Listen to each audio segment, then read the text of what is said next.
it may not, but it's a good thing to at least address with whoever you use for advice. It's one small way to take the edge off of what's happened to all of us. And with the idea in mind, if taxes go up, to look at how your money's invested, and particularly with your after-tax accounts, looking at tax efficiency, whether it's in terms of how you invest.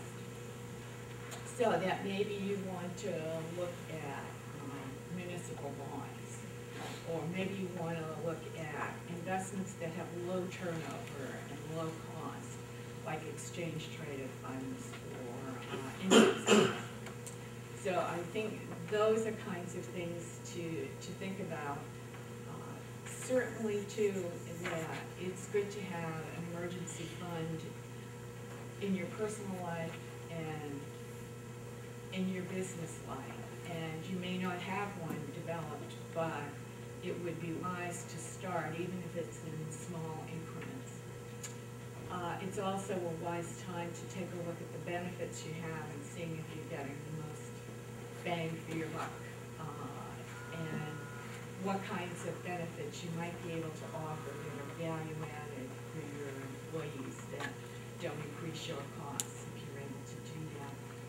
And looking at suppliers and thinking, well, if you're a person who deals with inventory, maybe just-in-time delivery would be a good kind of thing. Or working with some of the vendors that you have to see if you can get a discount if you pay promptly or early. So those are some of the things that I thought might be helpful. But I think it's time to look at the positive.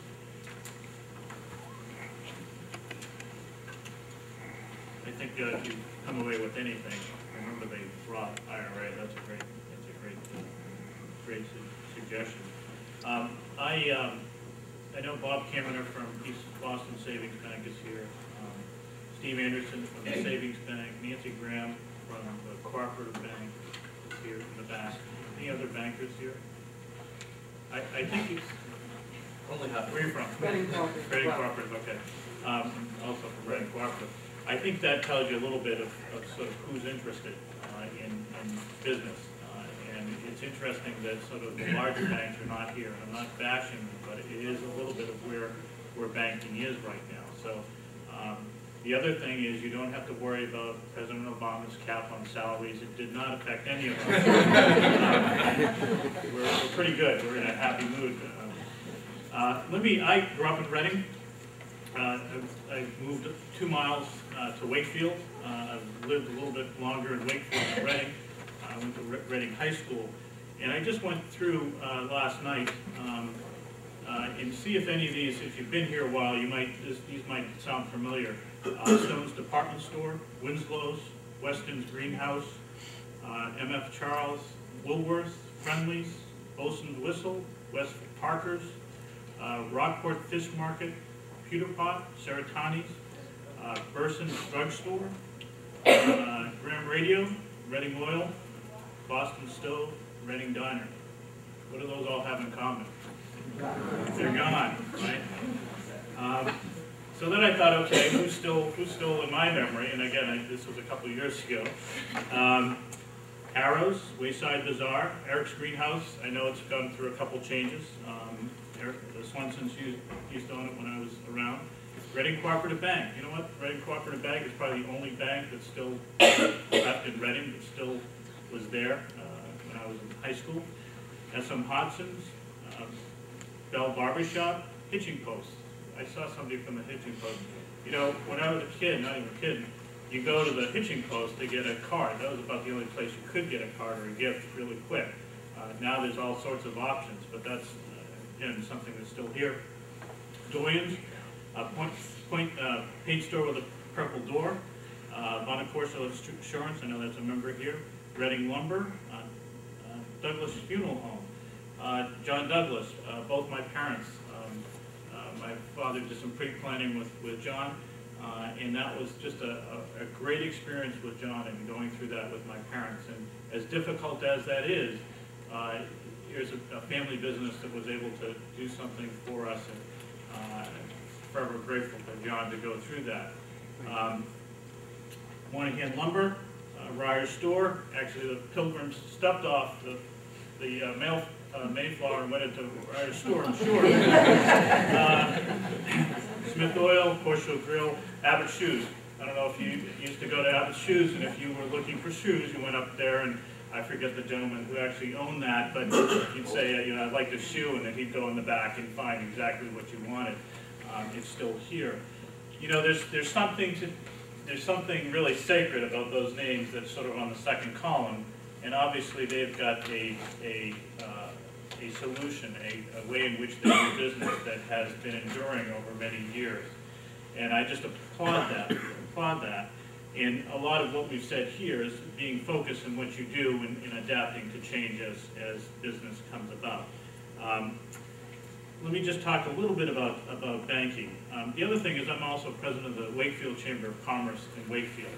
And many of the things that we're dealing with here in talking about are things that, there's a way in which we can get through this together, and that's working together. And I applaud this panel in doing this together. First of all, banks have money to lend. The reason why Bob is here and Steve is here and I'm here and Nancy is here is because we're still out in the lending business. And we're well capitalized. We're looking to do more business with local businesses. However, there's a caveat.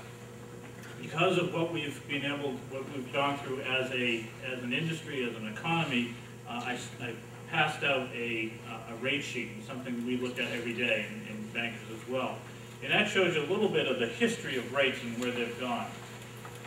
For banks, the margins for banking are as slimmest as I've ever seen. I've been in this business for 25 years. And for us to make loans, they have to be good credits. Primarily because of the economy, because we are not in the risk business, we are anti-risk. We're looking for businesses that have a track record, that are sure bets, because our margins are so slim. If you look at the right-hand column of that, you look at where prime rate is. Typically, prime rate was the rate that you give your best customers. Well, it's very difficult, as you all know, to make a margin on 3.25%. So basically, we still have to make the same margin based on our overhead as it was. That's why you're seeing a lot of reductions in headcounts in banks, because the expense ratio we're being squeezed.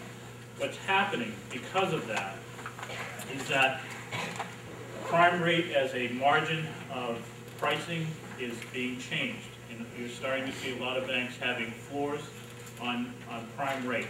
And so where in the past it's been, you get prime rate and it doesn't matter how low it goes, what you're seeing now, especially with the larger banks who have some more issues, they're starting to put floors on prime rate.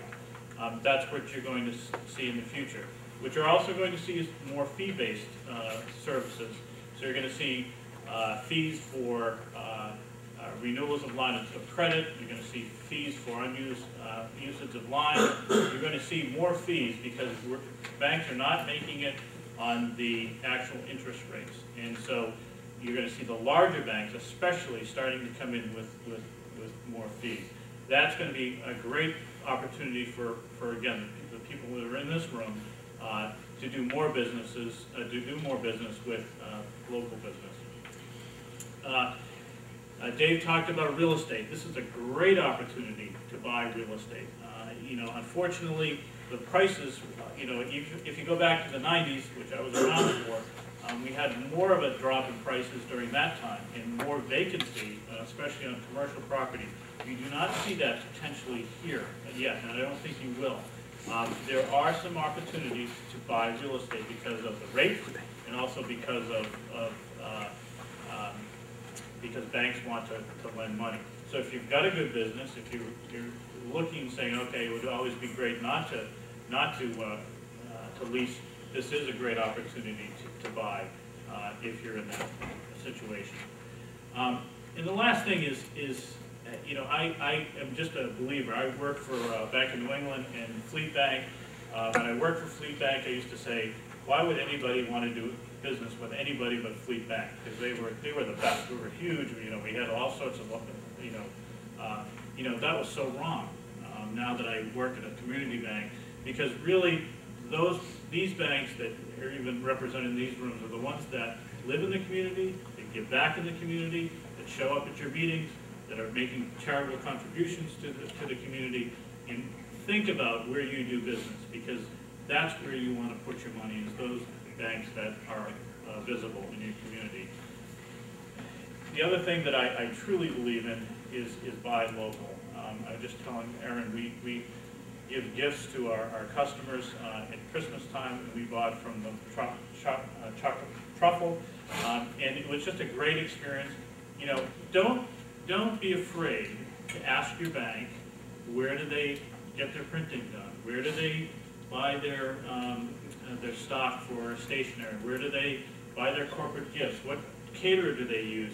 Because you want to be sure that they're supporting you as in the local community as well. So I am a strong believer in buying local, personally as well as corporately. And don't be afraid to ask your bank. Thank you. Thank you. I also grew up in Reading and live in Wakefield now, so I remember some of those stores that you had mentioned.